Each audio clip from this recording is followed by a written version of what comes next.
Assalamualaikum warahmatullahi wabarakatuh. Jumpa lagi dengan saya masih di seputaran anxiety disorder, psikosomatis dan dyspepsia.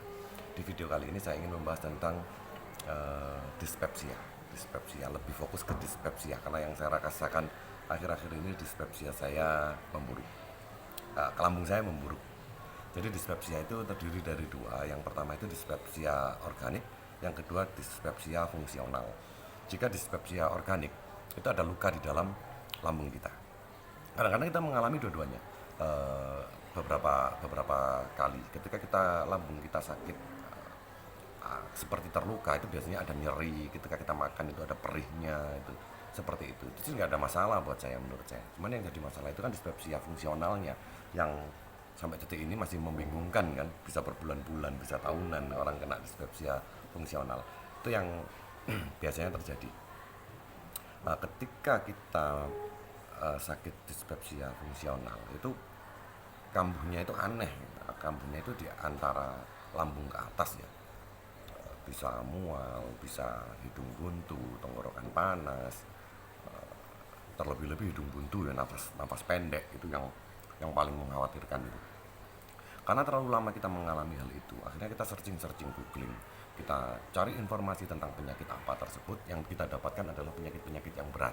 Ketika penyakit-penyakit berat yang kita dapatkan, akhirnya kita jadi khawatir. Ketika kita tambah khawatir, jatuhnya kita kena anxiety disorder atau kecemasan berlebih.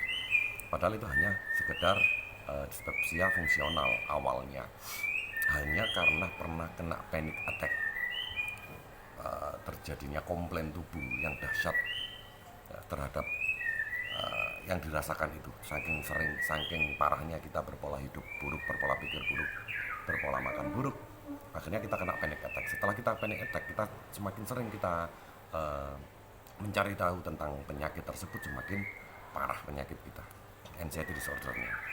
Kembali lagi ke dyspepsianya. Dyspepsia itu penyakit yang antik ya, menurut saya. Yang ini ya, dyspepsia fungsional ya. Jadi ketika kita kambuh itu biasanya itu disertai dengan kecemasan.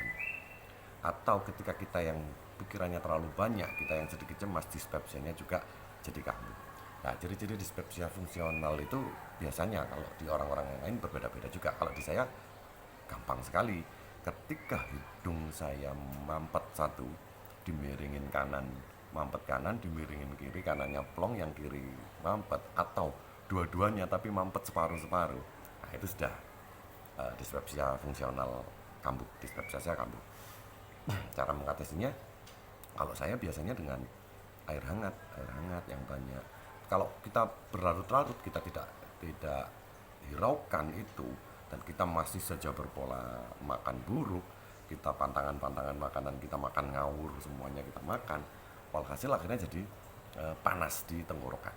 Setelah panas di tenggorokan, dada terasa terbakar. Jadi begitu. Meskipun di saya yang sudah 6 bulan ini sudah jarang sekali mengalami hal tersebut, tapi ada beberapa kali terjadi, terutama di nafasnya ya, nafas hidung buntunya.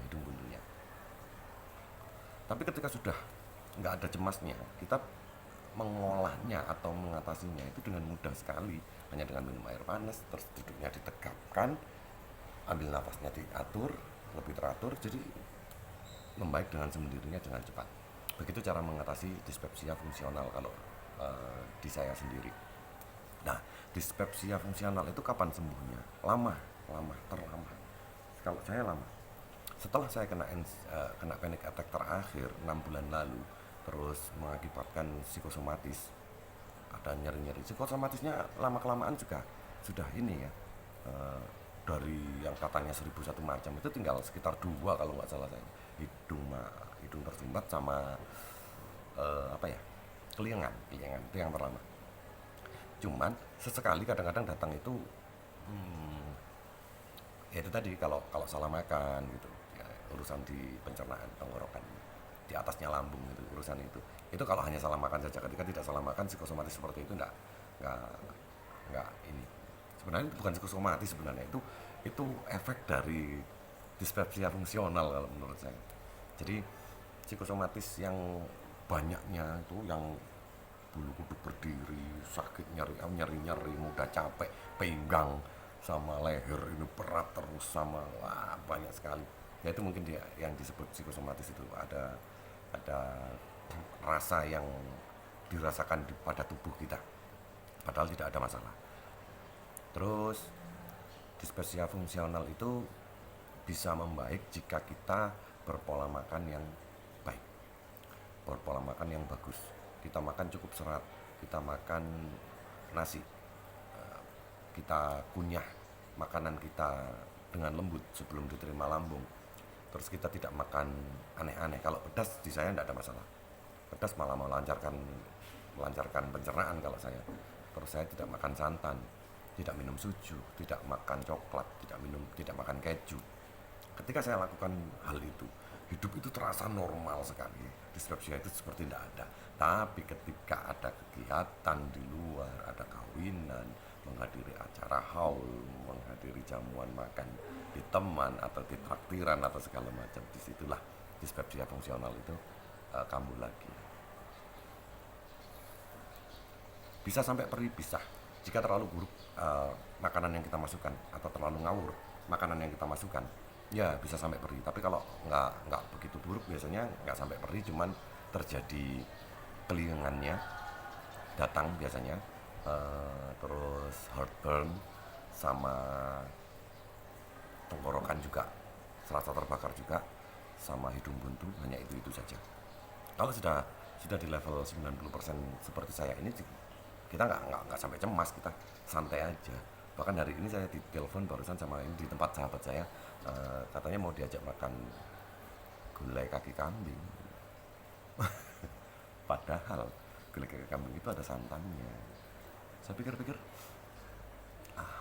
kemarin saya habis makan gulai juga tidak ada masalah, cuma nafas buntu, kelingan sedikit.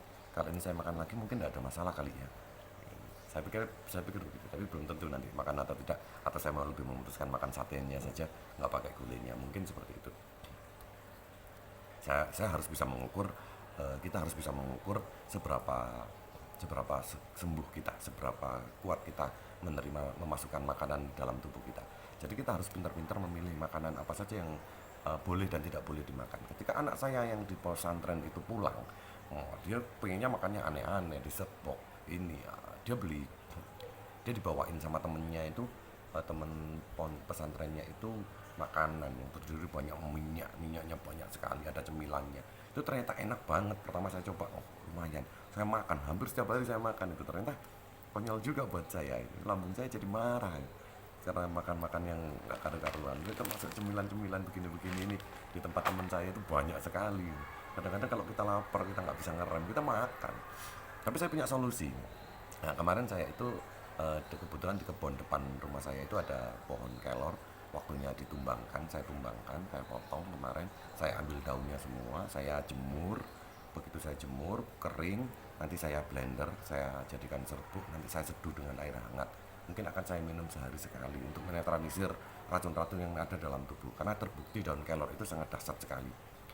Di riset manapun itu sudah ada. Saya lihat YouTube, saya lihat berita-berita tentang dahsyatnya daun kelor. Saya mencoba aja. Dunia sudah mengakui, bahkan di luar negeri sana daun kelor dibudidayakan. Saya pakai itu untuk menunjang ini, karena saya jamu sudah stop ya. Per bulan ke-6 ini, karena lambung saya sudah baik-baik saja, dispepsia fungsional saya sudah baik-baik saja. Ketika saya minum jamu yang biasa saya minum herbal itu tadi, karena lambungnya sudah membaik, malah lambungnya memburuk, malah dispepsia apa namanya, satunya itu lupa saya tadi, itu dispepsia. Kalau ini kan dispepsia fungsional, dispepsia yang satunya itu dispepsia organik. Jadi lambung jadi perih. Kalau saya minum jamu ketika kondisi lambung sehat, saya malah perih. Tapi kalau seminggu sekali nggak ada masalah. Kalau tiap hari saya minum malah perih. Satu-satunya suplemen yang saya minum per hari ini hanya air kurma, karena tidak ada imbas sama sekali. Sehari saya minum air kurma, saya kasih air hangat, saya campur jadi satu, saya minum setiap pagi sebelum sarapan, biasanya begitu. Saya awali dengan air kurma. Kalau saya tidak sempat godok air kurma, saya makan kurma 1 biji sampai 3 biji. Jadi konsumsi kurma saya per hari ini nggak banyak. paling ya 3 kali 2, 3 kali pagi 3 kali sore. Dulu kan sampai banyak sekali, sekarang hanya 3 kali 2, kadang-kadang nggak nyampe. Tapi kemarin tapi ketika pergi saya biasanya saya bawa di kotak kecil gitu, saya isi 10 sambil buat nyemil-nyemil di jalan. Saya nyemilnya itu untuk menjaga lambung saya biar tetap ada nutrisinya, ada makanannya. Jadi kurma itu tidak ada pantangan, tidak ada masalah, kurma tetap hajar terus. Kalau jamu herbal itu sudah saya stop, fix sudah. Seminggu ini sudah saya stop. Saya hanya karena saya coba kemarin, saya bikin jamu, saya minum lagi, ternyata perihnya di situ. Oh, berarti lambung saya ini sudah baik sebenarnya. Ketika dikasih sesuatu yang berlebih, jadi lambungnya marah. Akhirnya saya stop. Saya hanya minum jamu itu hanya seminggu sekali. Mungkin biasanya di hari Ahad dan di hari Minggu gitu. Seminggu sekali lah saya minum jamu itu. Untuk yang lain-lain saya masih tetap nggak ada masalah. Makanan juga, pantangan sudah mulai saya tabrak semua, nggak ada masalah. Mulai saya biasakan lagi lambung saya, karena saya pikir saya sudah mulai paham betul tentang dispepsia fungsional itu. Jadi saya harus paham tentang kondisi tubuh saya untuk bisa memasukkan makanan kepada tubuh saya. Jadi ketika saya merasa lemah, merasa kelingan, merasa kurang fit, olahraganya kurang, jadi saya nggak apa namanya nggak makan ngawur. Tapi ketika saya sehat sekali, saya akan makan sesuai seperti biasa. Akan saya latih lambung saya untuk makan sesuatu yang biasa lagi. Demikian penjelasan saya yang bukan dokter ini juga hanya karena pengalaman pribadi dengan membaca saja. Saya pikir yang saya ketahui saja yang saya sampaikan. Jika ada salahnya mohon dimaafkan. Tapi kalau ada benarnya, sampean bisa pakai untuk diterapkan di diri sampean. Terima kasih sudah melihat video saya. Wassalamualaikum warahmatullahi wabarakatuh.